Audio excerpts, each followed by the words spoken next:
Kale gbogbo le, kale o. Season 1 ló ń kí n bí. Ìwé tẹ́ ń wò yìí, ó jẹ́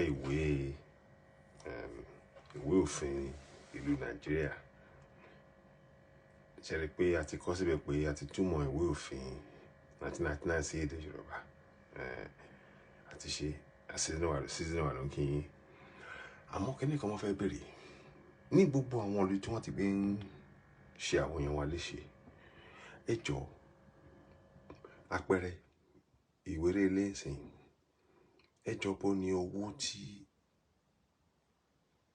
ó yẹ kó máa wá sí ọwọ́ Iwajowa local government, bó lówó yẹn wà tó yẹ kán lè fi máa ṣe ètò ìdábòbò kí àwọn darandaran nǹkan máa lè wá sí àdúgbò.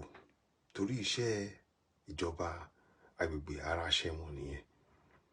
Ó yẹ ká bẹ̀rẹ̀ sí ní béèrè irú àwọn ìbéèrè báyìí.